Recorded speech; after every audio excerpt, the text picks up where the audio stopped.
साथियों नमस्कार, वंदे मातरम, जय हिंद। मैं राजू मिश्रा, विश्व शक्ति पार्टी का प्रदेश उपाध्यक्ष हरियाणा, किसान मजदूर जागृति मंच का संयोजक और अखंड हिंदू राष्ट्र मोर्चा का सहयोगी। जैसे कि आज का लाइव का मुद्दा आपने देख ही लिया कि आखिर रुपया धराशायी कैसे हो गया और डॉलर शाही खजाना कैसे बन गया। इसी विषय के ऊपर चर्चा करेंगे आज। और इस चर्चा में आपको बहुत सारी तमाम बातें बताएंगे जो आपने अभी तक नहीं सुना होगा, और कुछ भाई जरूर इस चीज को जानते होंगे, क्योंकि इस मुद्दे पे बहुत सारे लोगों ने आवाज उठाई और या तो उनकी आवाज को दबा दिया गया, कुचल दिया गया, या फिर उस व्यक्ति को सदा सदा के लिए चुप करा दिया गया। लेकिन आज मजबूरी है कि इस विषय पे हमें बोलना पड़ रहा है, क्योंकि आज हमारे देश के रुपए की कीमत जो है सिर्फ 15 पैसे बची हुई है, मैक्सिमम 15 पैसे बची हुई है। आखिर कैसे, क्या घपला हुआ, किस वजह से 15 पैसे हमारे रुपए की कीमत हो गई, ये सारी चीज चर्चा का विषय है। और इसी चर्चा के लिए आज आ रहे हैं आपके सामने। तो देर न करते हुए साथियों, आपको ले चलते हैं पीछे। और पीछे का मतलब 1943, 21 अक्टूबर 1943 से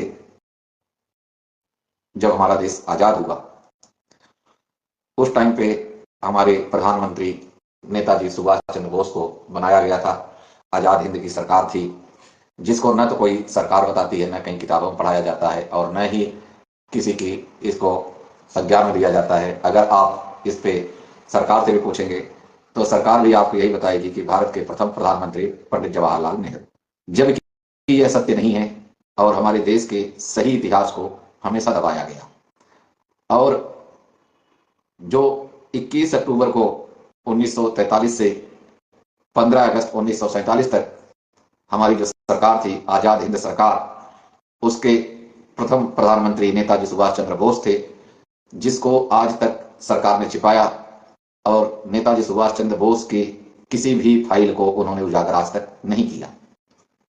आखिर 15 अगस्त 1947 के बाद ही हमारे देश का रुपया टूटना कैसे शुरू हो गया। टूटने का मतलब है कि रुपए में गिरावट कैसे आना शुरू हुई, जबकि यही रुपया 31 अक्टूबर 1943 से लेके 15 अगस्त 1947 तक 1 रुपए बराबर 1 डॉलर के हुआ करता था, 1 रुपए बराबर 1 पाउंड के हुआ करता था, 1 रुपए बराबर 1 स्टर्लिंग पाउंड के हुआ करता था। इसी तरह 15 अगस्त 1947 को ऐसा कौन सा खेल हुआ जिसकी वजह से लगातार रुपए की गिरावट होते होते आज हम इस स्तर पे आ गए कि हमारे जेब में अगर 10 रुपए पड़े हुए हैं तो उसकी वैल्यूएशन इंटरनेशनल मार्केट के अनुसार से सिर्फ 1.5 रुपए है, यानी आपके पैसे की कीमत, रुपए की कीमत 15 पैसे है। आखिर ये इतना बड़ा सिस्टम कैसे बना?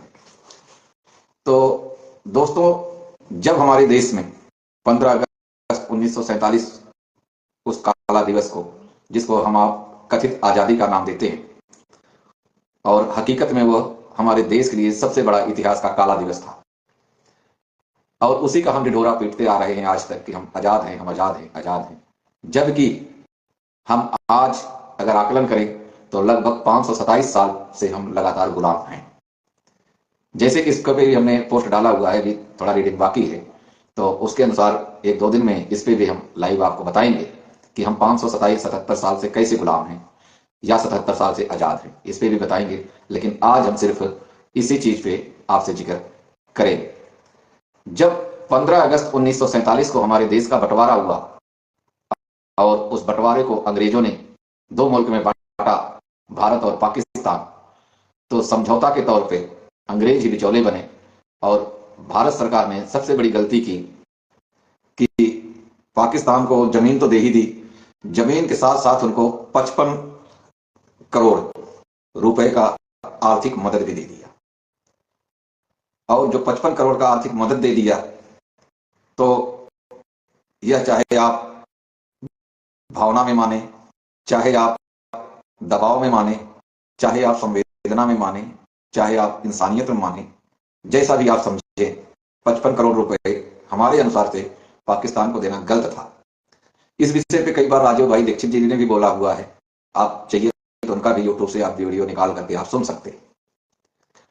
उसके बाद जब हिंदू मुस्लिम का राइट काटमार जो थी वो सामान्य हुआ और देश के विकास के पथ पे आगे लेके चलना हुआ, तब हमारे देश में देखा तो खजाना नहीं था, खजाना खाली, क्योंकि 55 करोड़ रुपए तो हमने पाकिस्तान को दे दिए, जमीन दे दी।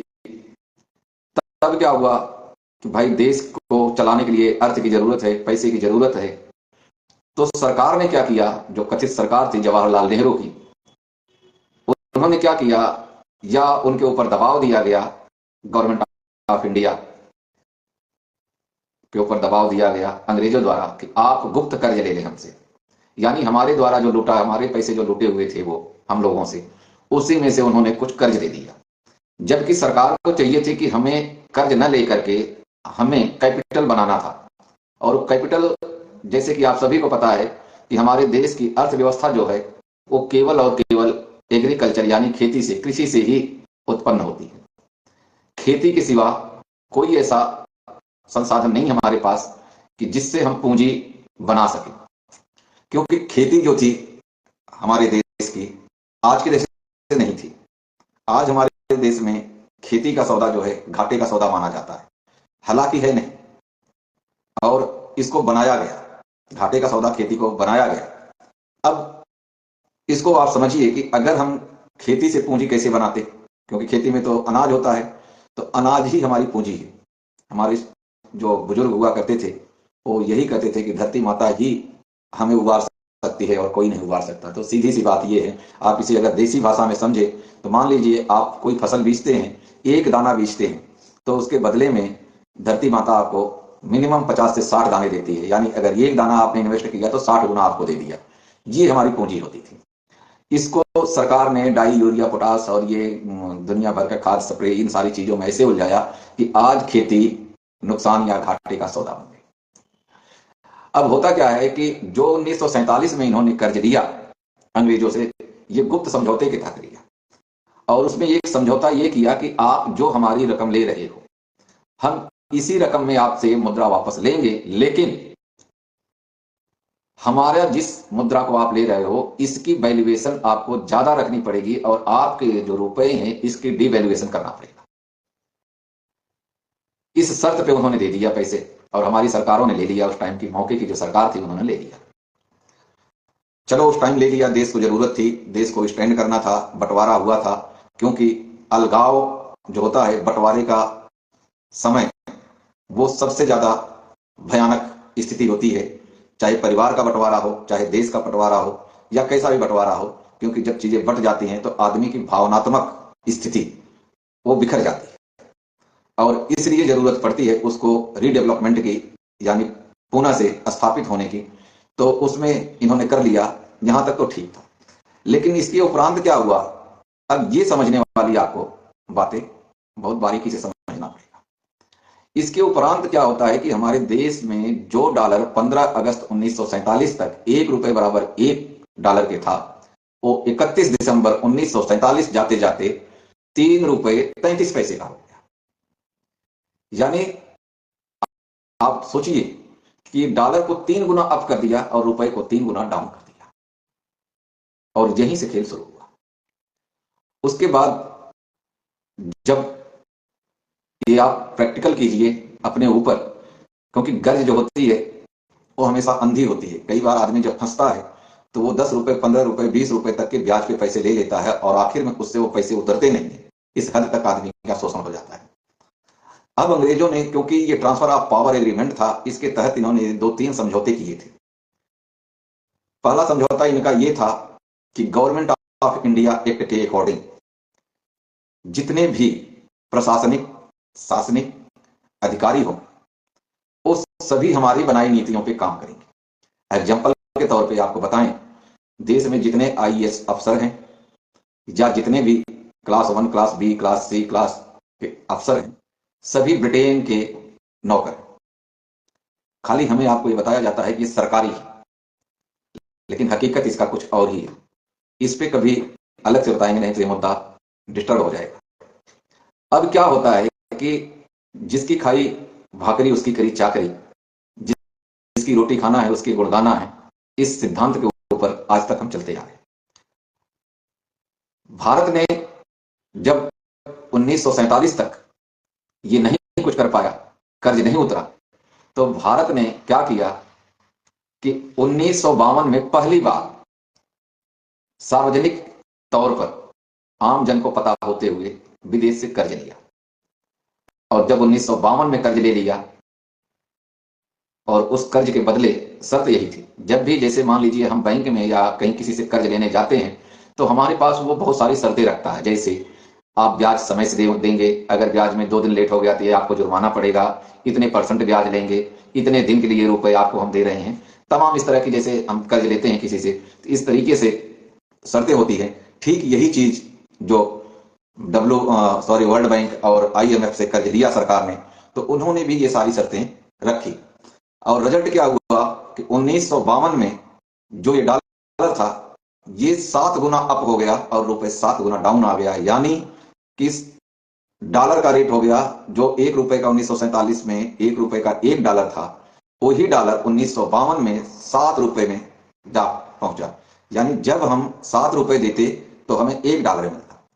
तो इस तरह से अब क्या हुआ, 1952 के बाद दूसरी बार कर्ज लिया सरकार ने 1957 में, 1957 के बाद 1962 में, 1962 के बाद 1967 में, 1967 के बाद 1972 में, 1972 के बाद 1977 में, 1977 के बाद 1982 में।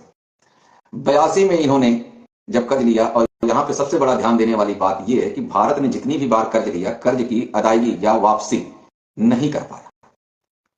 और बदले में क्या हुआ कि 10 रुपए का अगर कर्ज है तो आगे से 20 रुपए लिया और 10 रुपए कटा करके 10 रुपए ले लिया। इस तरीके से इन्होंने एक चेन बनाया, और उस चेन की रिजल्ट क्या हुआ कि हर गरीब आदमी का, हर आम आदमी का, मतलब भारत के जितने भी आम प्रजा थी उनका सभी का शोषण शुरू हो गया। और होते होते ये आज डॉलर जा पहुंचा 84 रुपए। जब 1982 का दौर आया, 1982 में इन्होंने एक नीति जारी की। उस नीति का नाम था लिबरलाइजेशन, उसको कहते हैं हिंदी में कहें तो उदारीकरण। अब ये उदारीकरण को आप उदारीकरण मान लीजिए, बहुत तरीके से हमें आपको ये बताया गया कि यार देश में तो उदारीकरण की नीति आ गई है, एकदम ट्रांसपेरेंसी आ गया, ये आ गया, हो गया।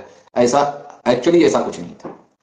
और 1982 के बाद देश ने, जो भी हमारे देश का प्रधानमंत्री आया, वो कर्ज पे कर्ज, कर्ज पे कर्ज, कर्ज पे कर्ज लेते गया। और दौर जब आया मनमोहन सिंह का, तो मनमोहन सिंह जैसे अर्थशास्त्री, इन्होंने क्या किया कि ब्याज चुकाने के लिए भी कर्ज लेना शुरू कर दिया। और पहले हर 5 साल में कर्ज लिया जाता था, अब तो हर साल कर्ज लेना शुरू कर दिया।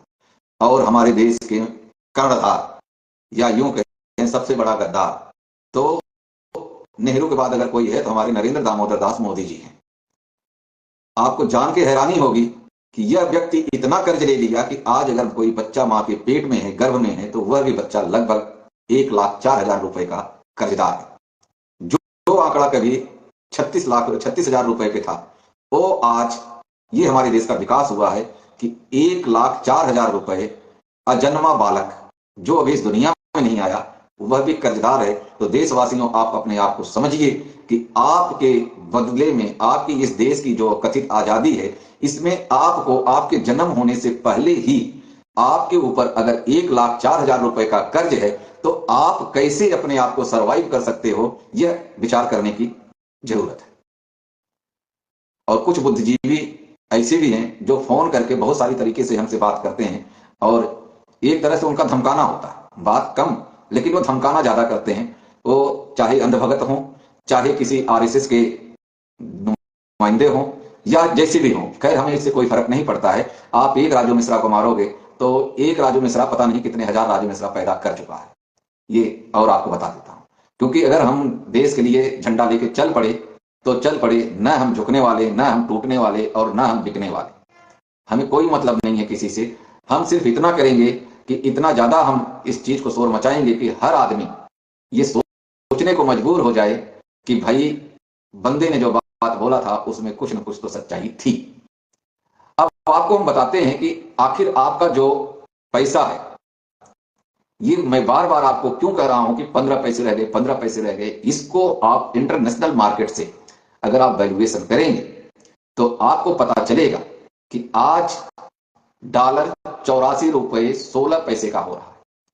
अगर इसको आप रुपए से कन्वर्ट करेंगे तो आपका लगभग ये 14.84 पैसे आपका ₹1 की वैल्यूएशन है आज के मार्केट।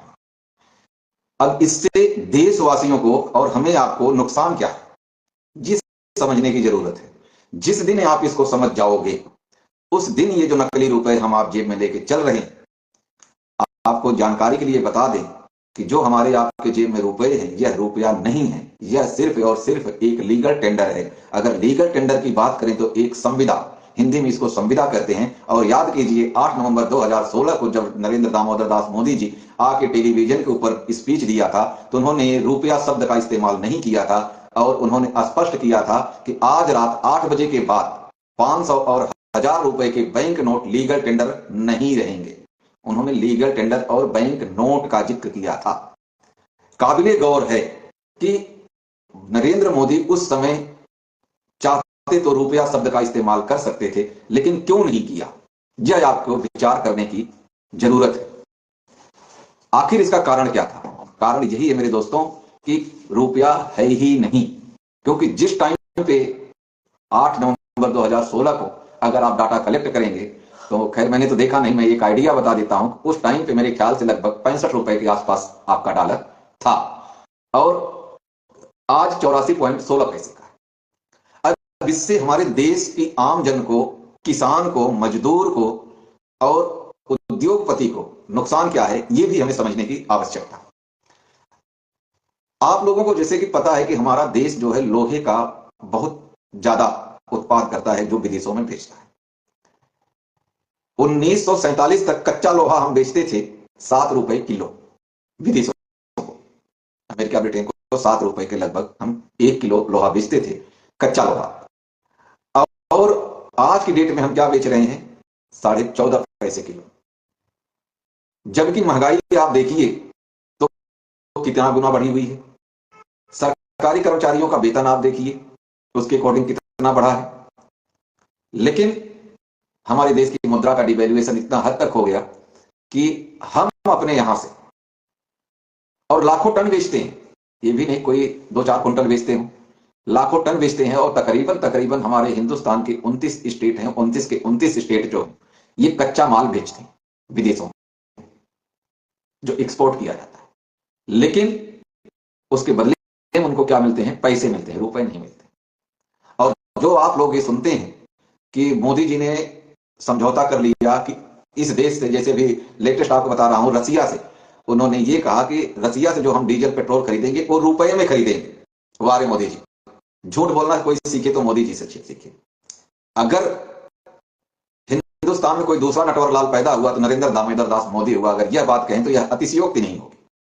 अरे जब रुपया है नहीं मोदी जी तो डीजल पेट्रोल आप रसिया से कैसे रुपए में खरीद लोगे? आप ये क्यों नहीं कहते हो कि हम वो जो सामान वहां से खरीदेंगे पैसे में खरीदेंगे? यह तो नहीं बोल सकते क्योंकि शर्म आती है। ये तो ऐसे नेता हैं आरएसएस और ब्रिटेन के इशारों पे काम करने वाले, ईसाई मिशनरियों के तहत काम करने वाले, कि ये के लिए तो चंद लाइन ही बहुत है कि देश बेच देंगे, जमी बेच देंगे, आसमां बेच देंगे, देश बेच देंगे, धरा बेच देंगे और जरूरत पड़ी तो खुदा बेच देंगे। इस तरीके से चलने वाले लोग, यानी इनका कोई दीन ईमान मजहब ही नहीं।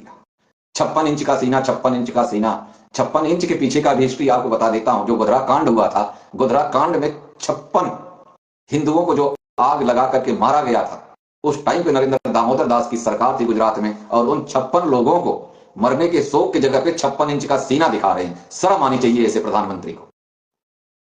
जो देश की जनता के साथ गद्दारी कर रहा है वो उससे बड़ा गद्दार और कौन हो सकता है? ये विचार करने की बात है। लेकिन बोले तो बोले कौन? क्योंकि तू चोर, मैं चोर, चोर चोर मौसेरे भाई, यही चल रहा है। हमारे देश में जितनी भी राजनीतिक पार्टियां हैं सभी एक दूसरे से मिले हुए हैं।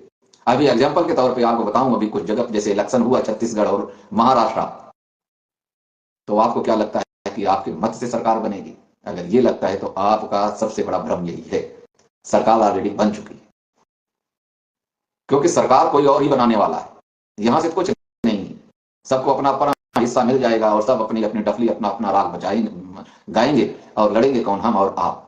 भाईचारा किसका खराब होगा, हमारा और आपका।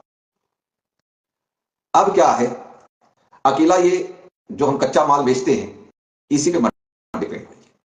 हमारे देश में एक कंपनी थी, ईस्ट इंडिया कंपनी, उस एक कंपनी को भगाने के लिए हमें लाखों कुर्बानियां देनी पड़ी।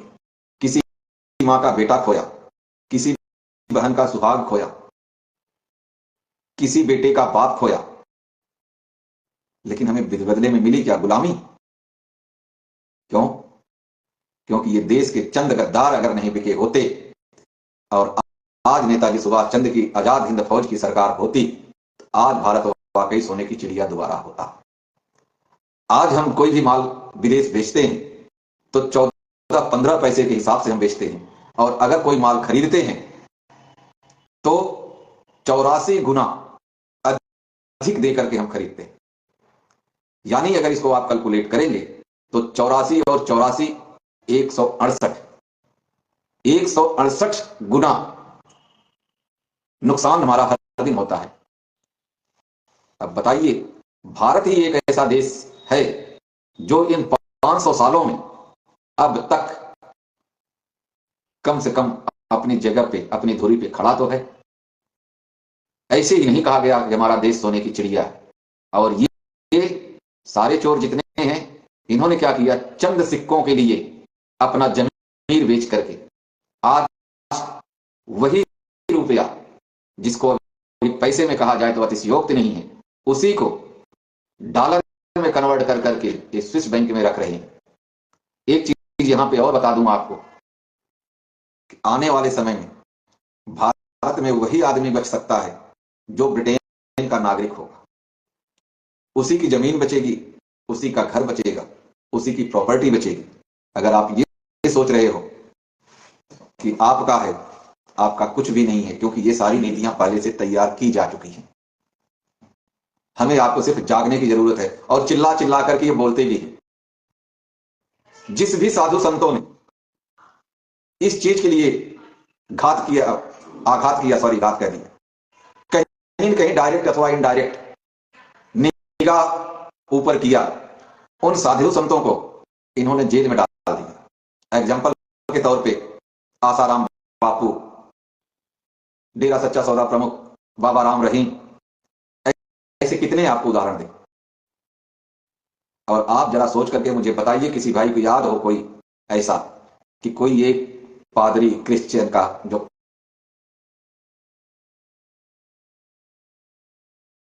ऐसे किसी को इन्होंने जेल में डाला है तो जरूर बताना। डाल ही नहीं सकते। क्यों? कि अगर ये ईसाई मशीनरी कुछ भी हमारे देश में करेगा वह सब जायज होगा अकॉर्डिंग टू ब्रिटेन लॉ, क्योंकि हम आज भी गुलाम हैं। हमें आपको इस चश्मे को उतारना पड़ेगा, और जो ये सारी काम करते हैं, ये रेप ऑफ द माइंड के सिद्धांतों पर ये सारा काम होता है, जो हम आप समझ नहीं पाते। एग्जाम्पल के तौर पे अभी आपको मैं लेटेस्ट एक उदाहरण देना चाहता हूं। अभी आपने सुना इलेक्शन चल रहा है, इलेक्शन के टाइम पे एक मीडिया फटाफट एक न्यूज प्लांट करती है कि अमित शाह ने अपना वहां का दौरा रद्द किया और आनंद फानंद में आकर के दिल्ली बैठे और मणिपुर के लिए उन्होंने इमरजेंसी मीटिंग बुला ली। तो अमित शाह 1 साल पहले कहां थे? 1 साल पहले कहां था मणिपुर? भाई मणिपुर तो आज नहीं चल रहा है, तो 1 साल पहले से चल रहा है। आज कैसे? यानी आपके दिमाग को डाइवर्ट करना कि कहीं लोग इधर की बजाय इधर आ जाए उनका दिमाग, क्योंकि आपकी जितनी मीडिया चलती है आपको जान के हैरानी होगी, किसी मीडिया का जो भी चैनल है हिंदुस्तान में उनका कोई वजूद ही नहीं है, क्योंकि वो सारे के सारे मीडिया चैनल हार्वर्ड यूनिवर्सिटी से चलते हैं। जो वहां से कहा जाएगा वही ये आवाज उठाएंगे, क्योंकि इनके पीछे का आका जो है, हमें आपको उसको बेनकाब करना पड़ेगा।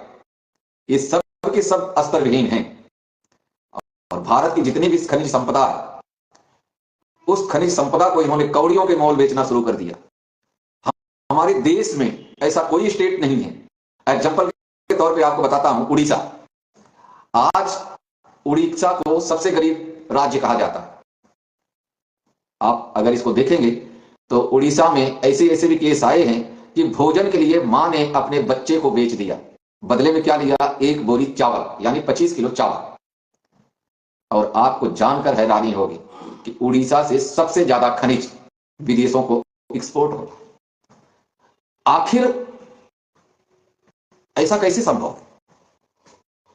आप विचार करिए दोस्तों, आपको जागना होगा, आपको विचार करना होगा, आपको अपने बच्चों के लिए सोचना पड़ेगा। अगर मैं ये कहूं कि एक जमींदार के जमीन के अंदर साल का 50 कुंटल गेहूं पैदा होता है, हालांकि गेहूं 4 महीने में पैदा होता है, हम साल का मांग कर रहे हैं, इसीलिए कर रहे हैं कि साल में एक ही बार तो होगा गेहूं, दोबारा तो बीजेगा नहीं, कि साल में उसके यहां 50 कुंटल गेहूं पैदा हो रहा है और उसके बच्चे भूखे मरने के कागार पे आ गए, तो क्या आप इसको सही मानेंगे? आप कभी नहीं मानेंगे। आप हमारे जैसे को बोलने वाले को जूते लेके दौड़ा लेंगे। क्यों? क्योंकि ये कहेंगे कि जिसके पास 50 कुंटल गेहूं हो रहा है उसके बच्चे भूखे मर ही नहीं सकते। अब इसको आप जूम करके देखिए, आप गूगल पे सर्च कर लेना कि उड़ीसा में कितनी खनिज होती है, कितनी खनिज संपदा निकलती है। उड़ीसा हो जाए, और आपको बताऊं झारखंड है, अभी अभी छत्तीसगढ़ में चुनाव हो रहा है। छत्तीसगढ़ में आप देख लो, अभी एक मैया योजना इन्होंने चालू की है। क्या है मैया योजना? ये जैसे कसाई की दुकान के आगे एक कुत्ता बैठा होता है, आप देखेंगे तो आपको मिलेगा। वो कुत्ता जो गली के कुत्ते होते हैं उनसे भी कमजोर होता है, लेकिन वो उस दुकान के आगे बैठा रहेगा और वो इस लालच में बैठा रहेगा कि मैं अगर इधर उधर जाऊंगा तो ये कसाई जो है, जो मांस का टुकड़ा फेंकेगा, वो कोई और कुत्ता आके खा जाएगा। रिजल्ट क्या होता है, उसको भरपेट वहां से भोजन मिलता नहीं और आगे कहीं जाता नहीं, यानी वो किंग कर्तव्य विमूढ़ होकर के उस कसाई की दुकान के आगे बैठा रहता है और जो वो फेंक देता है वेस्टेज चीजें, वो खा करके उसी में वो सब्र कर लेता है, संतुष्टि कर लेता है, जिसकी वजह से वो कमजोर हो जाता है। ठीक यही स्थिति इन्होंने हमारी आपकी बना दी। कभी सब्सिडी के नाम पे, कभी कोई योजना के नाम पे, कभी कुछ कभी कुछ कभी कुछ। तो इसी तरीके से हमें आपको मैनिपुलेट करते जाओ। ये बहुत ज्यादा सा चिल्लाना शुरू कर देते हैं और जब आम जन की आवाज गूंजने लगती है तो एक तरफ ये डाइवर्ट कर देते हैं, क्योंकि मीडिया इनके हाथों में, और मीडिया का काम है 100% झूठ को परोसना और सच को छुपाना। अगर मीडिया हमारे देश की सच को सामने रखने लग जाए तो यकीन मानिए 24 घंटा के पहले देश में क्रांति आ जाए। लेकिन यह काम होगा नहीं। क्यों नहीं होगा? क्योंकि ये ईसाई मशीनरी ये कभी इस काम को होने नहीं देगी। आपको जागना पड़ेगा। आपको अपने बच्चों के भविष्य के लिए, आपको अपने भविष्य के लिए, आपको अपने बच्चों के सपने के लिए आपको जागना। और जब तक आप जागोगे नहीं, आप विचार कीजिए, आज अगर 84 रुपए का डॉलर है और आने वाले 5 साल में अगर ये डॉलर 100 रुपए या 101 रुपए हो गया, तब आप क्या करोगे? क्यों? अब इसका कारण भी बता देता हूं मैं आपको। इन्होंने अभी 2011 में एक एक्ट बनाया है, कॉइनेज एक्ट 2011, जिसको कहते हैं सिक्का अधिनियम 2011। सिक्का अधिनियम 2011 को अगर आप पढ़ेंगे तो उसमें आपको मिलेगा कि रुपए का जो स्टैंडर्ड है, यानी वैल्यूएशन जो है रुपए का, उस जगह को इन्होंने रिक्त रख दिया। आखिर क्यों? भाई कोई चीज है तो उसका एक माप तौल की एक इकाई होती, कुछ भी हो। एग्जाम्पल के तौर पे हम आप अगर नौकरी करते हैं कहीं किसी कारखाने में या किसी के यहां नौकरी करते हैं, तो उसका भी एक माप तौल है 8 घंटा या 12 घंटा। जो भी हमें तनख्वाह मिलती है या जो हमें दिहाड़ी मिलती है, जो मुझे सैलरी मिलती है, वह एक माप तौल के हिसाब से कि भाई हम 8 घंटा मजदूरी करेंगे तो हमें ये पैसे मिलेंगे, 12 घंटा करेंगे तो ये पैसे मिलेंगे। ऐसे ही तो भाई अगर आप मजदूरी कर रहे हो, आपको 300, 500, 1000 रुपए मिल रहे हैं, तो उसका एक माप तौल तो है ना कि आप 8 घंटा काम किए, 12 घंटा काम किए, उसके अकॉर्डिंग आपको दे दिया गया। तो ऐसे रुपए का भी तो होना चाहिए दोस्तों। ये क्यों रिक्त रखा गया, इसका बहुत बड़ा राज है, और राज यही है कि जब हमारा रुपया 0 हो जाएगा, यानी डॉलर 100 रुपए ऊपर हो जाएगा, तो इन्होंने हाथ खड़े कर देना है कि भाई आज हमारे पास कुछ नहीं रहा, हम लोग नंगे हो गए और देश में रुपए रहा ही नहीं। इसका ज्वलंत उदाहरण आपकी वित्त मंत्री सीता निर्मला जी ने आपको दे दिया था इलेक्शन के टाइम पे कि भाई मेरे पास इलेक्शन लड़ने के लिए पैसे ही नहीं है, यानी आप ये विचार कीजिए कि एक फाइनेंस मिनिस्टर देश का, पूरे देश का, राज्य का नहीं पूरे देश का वित्त मंत्री यह कह रहा है कि हमारे पास इलेक्शन लड़ने के लिए पैसे ही नहीं है।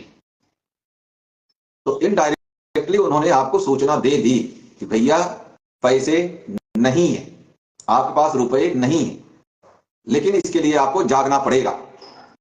जब तक आप नहीं जागोगे तब तक आप ऐसे पिसते रहोगे और आपका काम यही पिसना ही रहेगा, इसके अतिरिक्त आपके पास कुछ नहीं है। और अगर मैं ये कहूं कि आने वाले समय में आप सभी जो आप खा रहे हो घर के अंदर, बेशक आप अपने खेत में पैदा कर रहे हो या मोल लेके खा रहे हो, वह आपको नसीब नहीं होगा, ये कोई अतिशयोक्ति नहीं होगी। क्योंकि फसल आप पैदा कर सकते, रोटी नहीं पैदा कर सकते, और उन फसलों पे अधिकार होगा बड़े बड़े उद्योगपतियों का।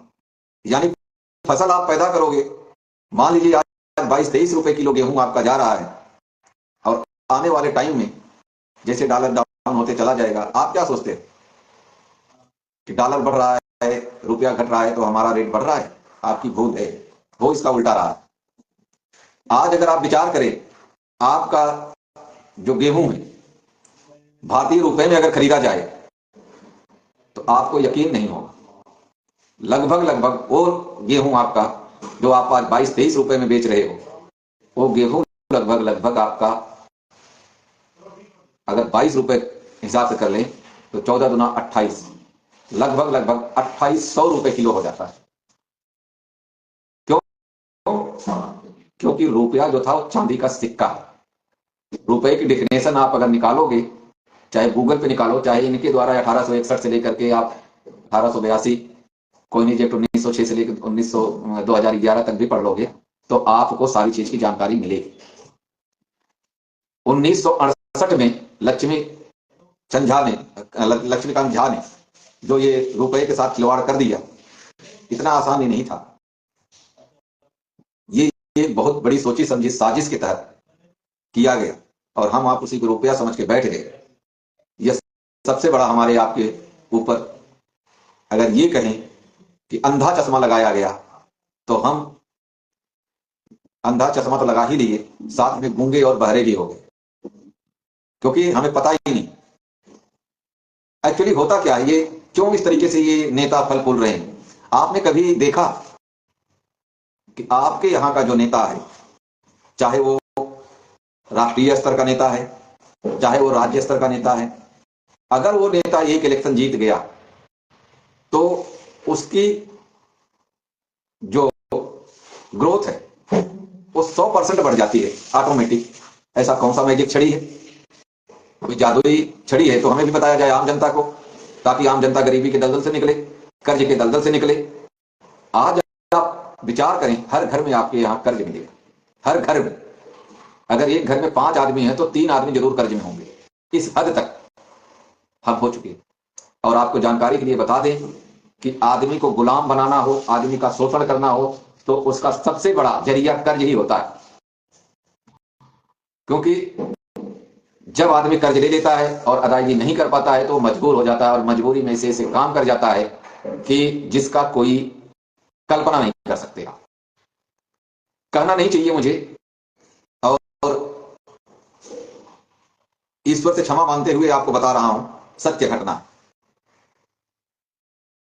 अभी एक बिहार की घटना है, किसी ने किसी फाइनेंस कंपनी से कर्ज लिया था 1,80,000 रुपए का, और वह व्यक्ति कर्ज नहीं दे पा रहा था, तो उस कंपनी वाले ने कह दिया कि आप अपनी बेटी को भेज दो, कर्ज पूरा मैं अदायगी कर दूंगा।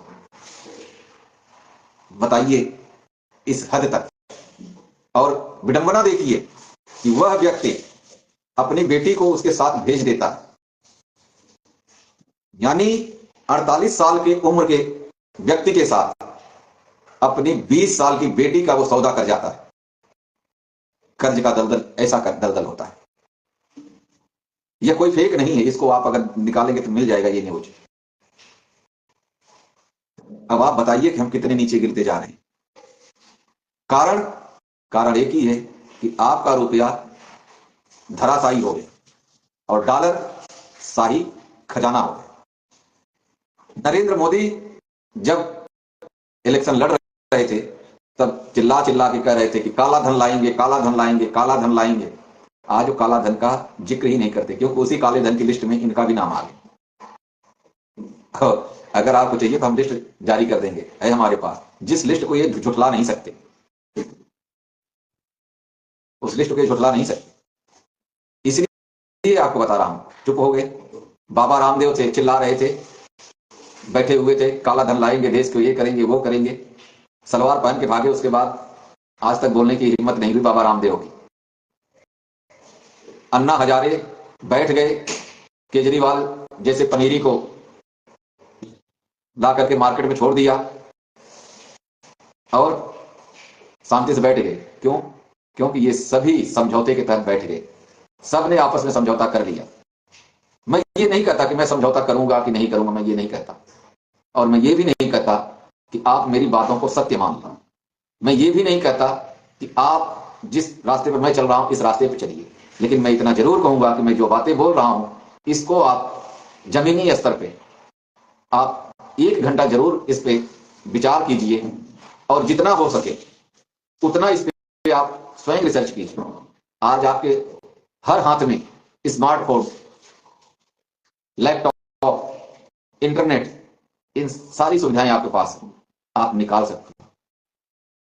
ऐसा नहीं कि नहीं, मैं कोई व्हाट्सएप यूनिवर्सिटी का ज्ञान लेकर के आपके सामने नहीं रख रहा हूं, और न मैं किसी का पढ़ाया हुआ याद करके आपको बता रहा हूं। मैं जितनी भी बातें बोल रहा हूं ऑन रिकॉर्ड बोल रहा हूं, और हर एक चीज का हमारे पास सबूत है, एविडेंस है। हवा हवाई बातें हम नहीं करते। तो दोस्तों, आपको ये सारी चीजें समझना पड़ेगा। अगर आप यकीन मानिए, हमारा देश 527 साल में अगर 14 पैसे पे आ गया, तो आप सोचिए अब 527 को आप 14 से गुणा कर लेना, इतने में ही आपको पता लग जाएगा कि हम कितने एडवांस थे और हम कितने नीचे आ गए। यानी 527 सालों से हमें लूटा गया, और फिर भी हम अपने देश में कम से कम 2 वक्त की रोटी तो खा रहे हैं। हम बांग्लादेश जैसे तो नहीं हुए, हम श्रीलंका जैसे तो नहीं हुए, हम इजराइल जैसे तो नहीं हुए, इराक जैसे तो नहीं हुए। लेकिन अगर हम आप जागेंगे नहीं तो वह दिन दूर नहीं है। अब ध्यान रखें, हो सकता है कि 2029 का इलेक्शन ही ना हो पाए, माम मच जाएगी, आप भी मरेंगे, हम भी मरेंगे, और हमारे होने वाले बच्चे भी मरेंगे। क्यों? क्योंकि हर चीज की एक समय सीमा होती है, और मुझे नहीं लगता कि जिस स्पीड से डॉलर बढ़ रहा है, रुपया घट रहा है, कि हम 5 साल निकाल जाएंगे। हमें तो नहीं लगता। कोई करिश्मा हो जाए, हो सकता, क्योंकि अखंड हिंदू राष्ट्र मोर्चा, किसान मजदूर जागृति मंच, ये लोग आवाज उठाना शुरू कर दिए। हो सकता है सरकार कुछ हद तक इस पे समझौता कर ले, हो सकता है सरकार कुछ दिन के लिए रुपए को, स्थिरता को रोक ले कि भाई अब इससे ज्यादा ना बढ़ाओ, सरकार चलानी है, कार्यकाल पूरा करना है। क्योंकि ये सब के सब ईसाई हैं, और ईसाई, इनके अंदर कोई दया धर्म नहीं होता। ये सब 32 संस्कार करा के बैठे हुए हैं, चोर चोर मौसेरे भाई हैं। इनको न गाय से मतलब है, न सुअर से मतलब है, न मंदिर से मस्जिद मतलब है, न मस्जिद से मतलब है, न गुरुद्वारे से मतलब है। इनको मतलब है तो सिर्फ और सिर्फ चर्च से मतलब। जो अपने आप को कहते थे कि हिंदू, अभी आप लोगों को जानकर हैरानी होगी, जैसे मांग उठी कि वक्फ बोर्ड को खत्म किया जाए, वक्फ बोर्ड को खत्म किया जाए, इतनी जमीन कैसे हो गई? तो आपके दिमाग को डाइवर्ट कर दिया गया ना। डाइवर्ट कैसे कर दिया? भाई सनातन बोर्ड बना देते। आप ये बताइए, सनातन बोर्ड तो बना दोगे, ये तो आसान है, लेकिन क्या सनातन बोर्ड को इतनी जमीन कहां से दे दोगे आप? भाई अगर सनातन बोर्ड बना रहे हो तो जितना जमीन वक्फ बोर्ड की उतनी जमीन भी तो दो हमें। लेकिन नहीं, और इसमें बड़े बड़े जो कथावाचक और संत समाज है वो भी बड़े खुश हो रहे हैं। क्यों? क्योंकि वो कह रहे हैं कि सनातन बोर्ड बन जाएगा। सनातन बोर्ड मतलब क्या है? आज को सनातन बोर्ड बना दो भैया, कल को सारे चोर इकट्ठे हो जाएंगे, कहेंगे ना जी हम तो चोरों की अदालत अलग बनाएंगे और चोरों का जज अलग बनाएंगे। फिर क्या होगा? उसके बाद जितने रेपिस्ट हैं, बलात्कारी हैं, वो कहते हैं कि भाई रेपिस्टों का मुकदमा अलग चलेगा, हम लोग अपना अलग से बनाएंगे। एक संगठन बना लेते हैं, एक अदालत बना लेते हैं सारे रेपिस्टों का, वहां पे फैसला होगा। तो वही कि तुम भी चोर हम भी चोर, आपस में कंप्रोमाइज कर लो। ये क्या है? ये सिर्फ और सिर्फ हमारे आपके माइंड वॉश है, ब्रेन वॉश जिसको कहते हैं।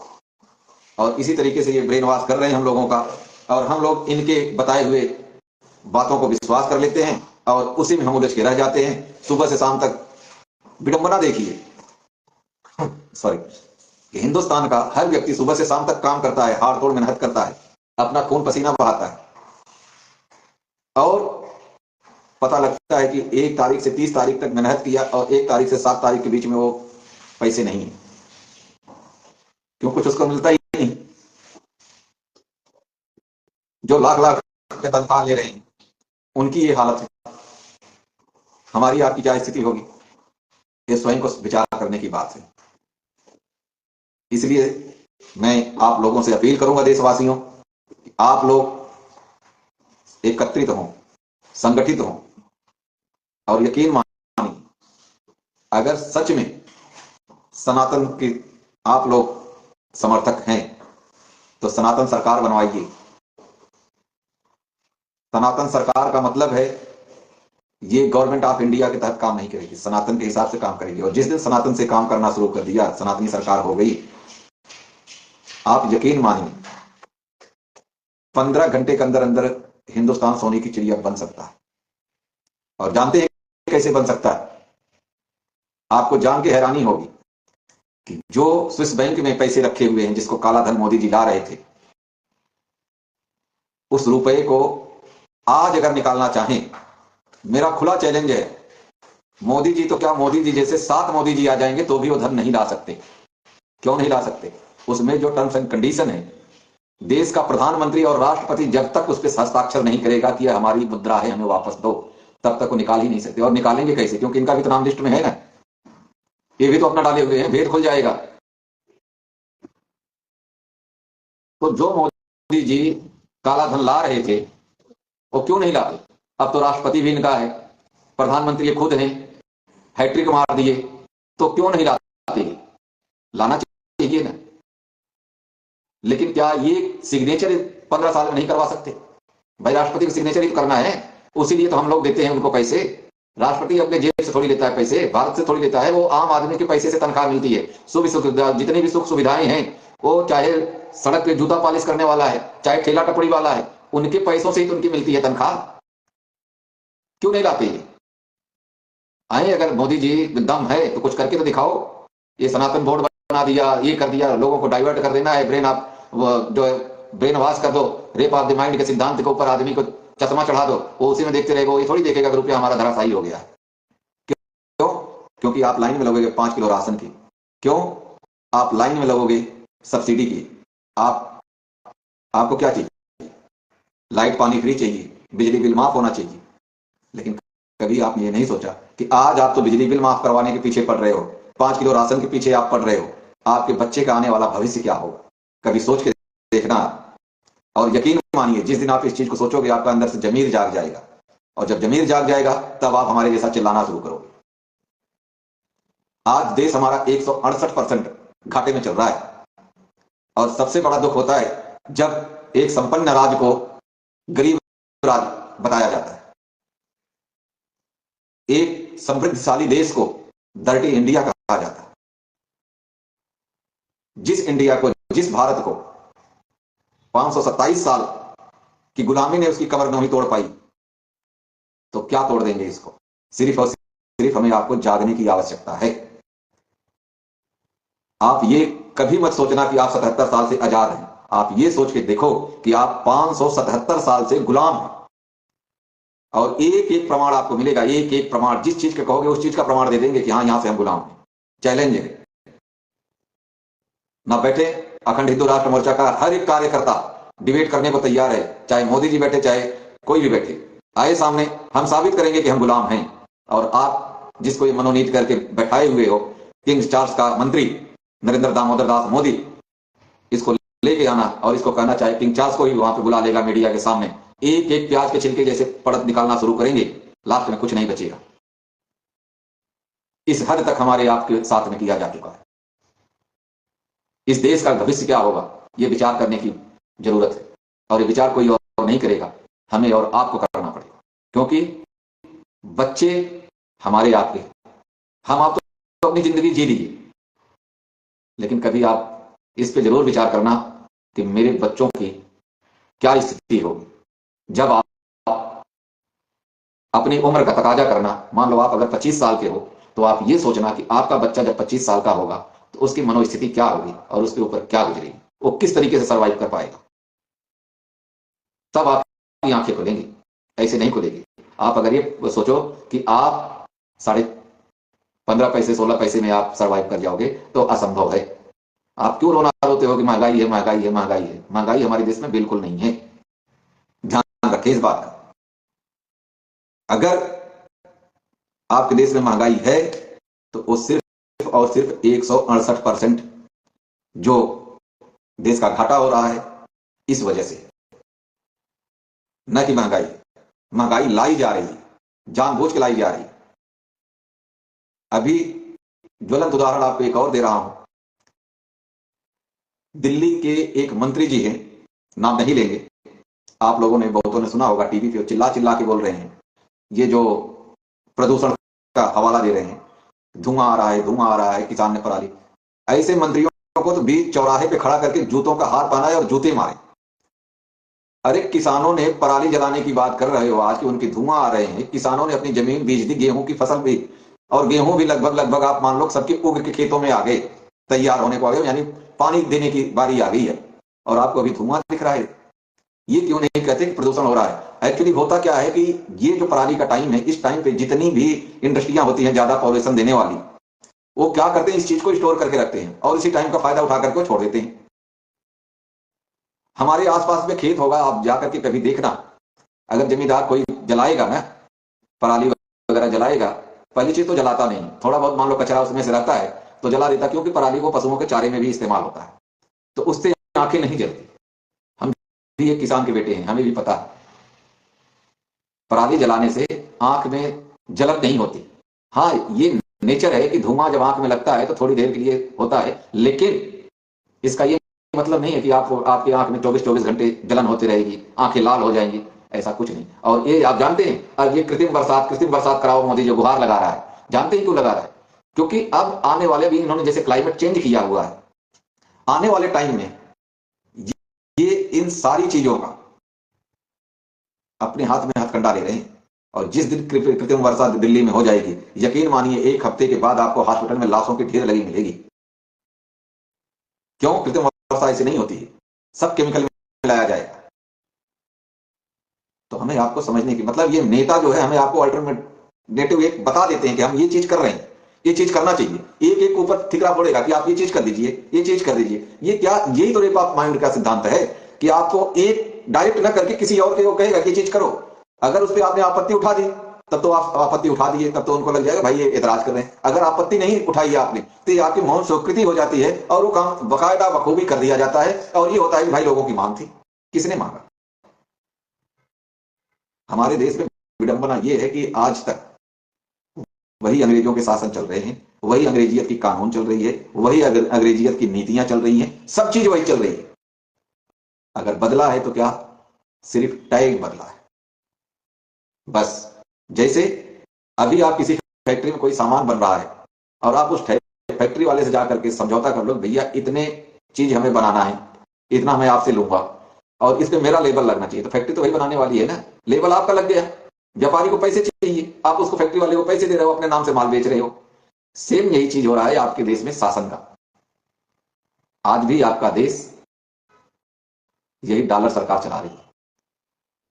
आज मौजूदा समय में देश के ऊपर 255 लाख हजार करोड़ का कर्ज है, जो विदेशी कर्ज है। घरेलू कर्ज की बात छोड़ दीजिए, आरबीआई से जो कर्ज ले रखा है गवर्नमेंट ऑफ इंडिया ने, वह अलग।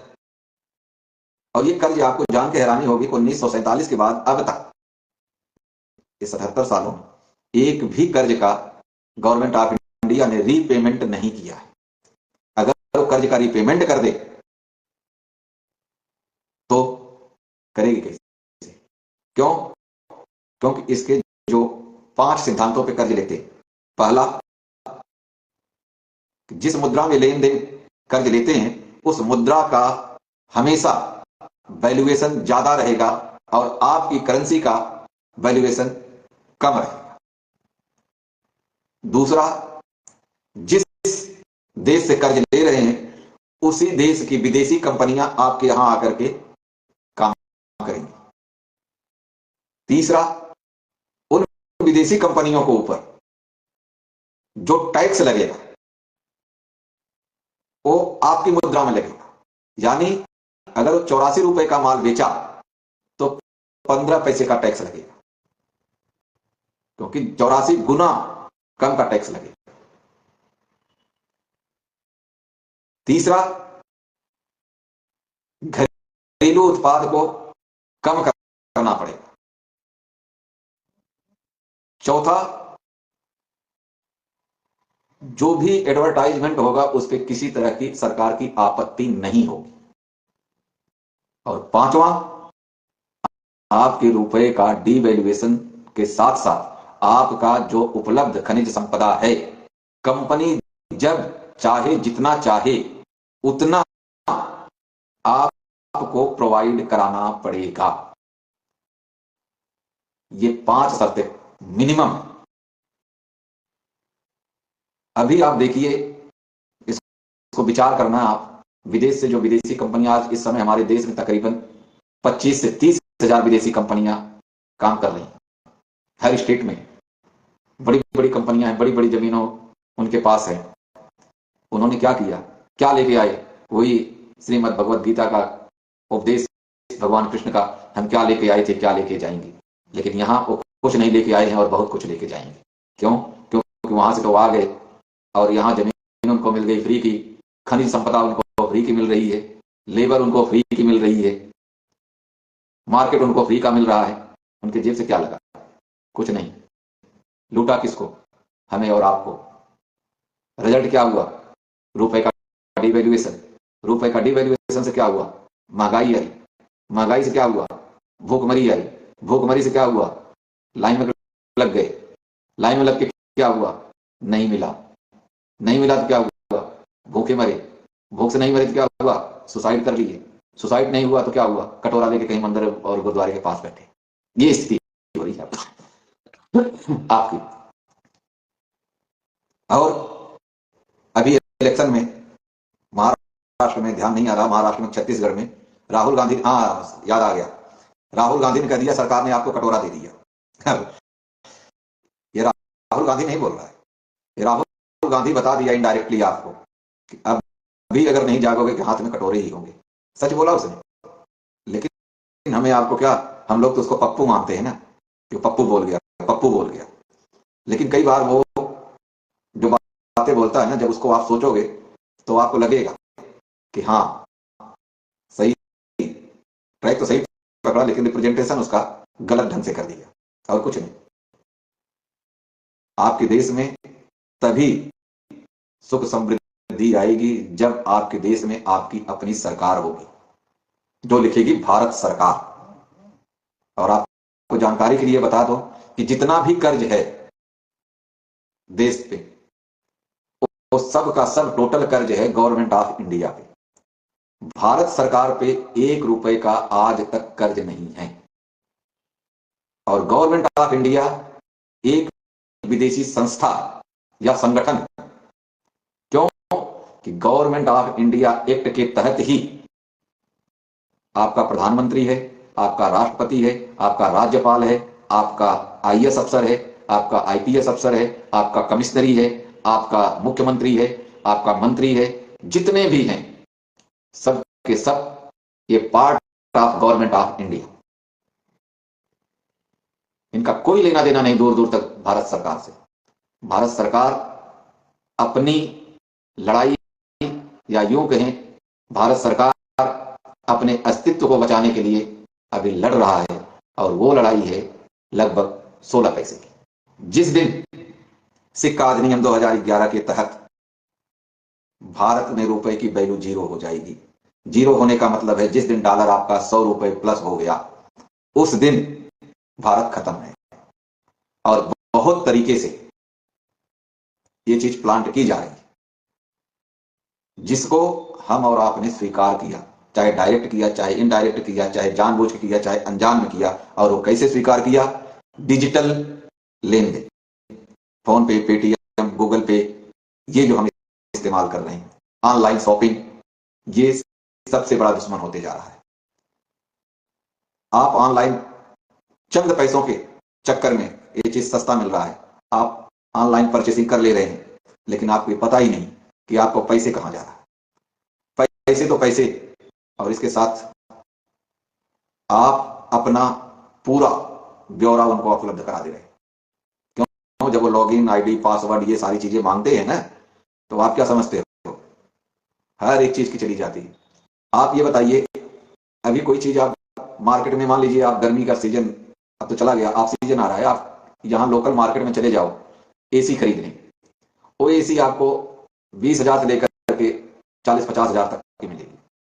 अब वही एसी आप ऑनलाइन खरीदने चले जाओ तो 20,000 वाली एसी आपको 17 से 18 हजार रुपए में उपलब्ध हो जाएगी, और 40,000 वाली लगभग 35 के आसपास आपको मिलेगी। आखिर क्यों?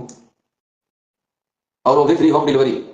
जबकि आप अगर अपने मार्केट में जाओगे खरीदने, तो वो एसी अगर 20,000 की एसी लेगी तो लगभग 500 रुपए तो आपका एसी फिट करने वाला लेके जाएगा, और 200-300 रुपए आपका ऑटो वाला किराया ले लेगा। मिनिमम बता रहा हूं, मान लो 5-4 किलोमीटर के दायरे में आपको, या 2-4 गली छोड़ के जाना हो, तब की बात बता। आखिर इतना बड़ा डिफरेंस कैसे आता है? कभी सोचा आपने? नहीं सोचा। क्यों? क्योंकि ये जो ऑनलाइन कंपनियां हैं, ये सारी विदेशी कंपनियां हैं, और इनको जो माल मिलता है 84 गुना सस्ता मिलता है, और ये आपसे बेचते हैं तो 84 गुना प्रॉफिट लेके बेचते हैं। यानी अगर वो एसी आपको 20,000 रुपए में मिल रहा है यहां मार्केट में, तो कंपनी का लगभग वो 6 से 7 हजार रुपए में वो प्रोडक्शन होता है। आपके घर में जब कोई प्रोडक्ट आता है, जितने रुपए का आता है उसको 4 से भाग दे देना, आपको कंपनी का प्रॉफिट और बेस रेट आपको निकल के आ जाएगा। सिंपल सा फंडा। कोई भी प्रोडक्ट आप लेते हैं, उसमें 4 का भाग दे दीजिए, 4 का भाग देने के बाद जो उसका रेट आता है, उतना आपका प्रोडक्शन कार्ड वैल्यू आ जाता है लगभग। ये मतलब कोई सूत्र नहीं मैं बता रहा हूं, कहीं आप कह दें कि हाँ ये बहुत बढ़िया गणित बता दिया, लेकिन मोटी मोटा ये तरीका है। अब आप बताइए, 84 गुना सस्ता आपके एसी को उसने खरीदा, और मजे की बात यह है कि ना उसने उसमें 1 रुपए का मेहनत किया, ना कुछ, सिर्फ और सिर्फ टैग लगा हुआ है। कौन सा है? अमेजॉन है, कौन सा है? फ्लिपकार्ट है, कौन सा है? फला है, ये सिर्फ लगा हुआ, ये खरीद रहा है। यानी वो विदेशी कंपनी हो गई ना, तो कर्ज लिए बैठे हो ना आप, उसी कर्ज की देन है कि जो उसको 84 गुना सस्ता वो माल खरीद रहा है, और 84 गुना प्लस करके आपको बेच रहा है, और बदले में आपको चंद पैसे डिस्काउंट दे रहा है, और उसी में आप बड़ी खुश हो जा रहे हो कि यार 20,000 की एसी थी और मैं यहां से 17,000 रुपए ऑनलाइन में खरीद लिया, अल्लाह ने लाया भी फ्री में, लगा भी गया फ्री में। और आप धोखा क्या कर रहे हो? आप अपने नजदीक के मार्केट वाले को मार रहे हो, आप देश की रीढ़ की हड्डी पे वार कर रहे हो। जितना ज्यादा आप ऑनलाइन शॉपिंग करोगे, उतना ज्यादा आप देश के साथ धोखा कर रहे हो। यह एक कटु सत्य है, और यही कारण है कि रुपया धराशायी हो गया और डॉलर बादशाह बन गया।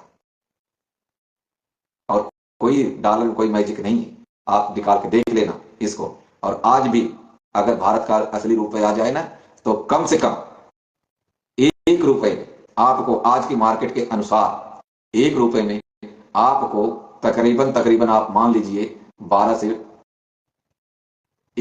से 12 डॉलर आपको मिले कम से कम। क्यों? रुपया 11.664 मिलीग्राम चांदी का होता है, और रुपए का डिफिनेशन आप निकाल के पढ़ लेना। कुछ बुद्धिजीवी ये भी कहते हैं कि 1935 में आरबीआई ने ऐसे कर दिया, वैसे कर दिया। जी गलत है। यही तो आपको रेप ऑफ द माइंड का सिस्टम से अलग चश्मा चढ़ाया जाता है, तब आप सोचिए कि कितने हम लुटे गए।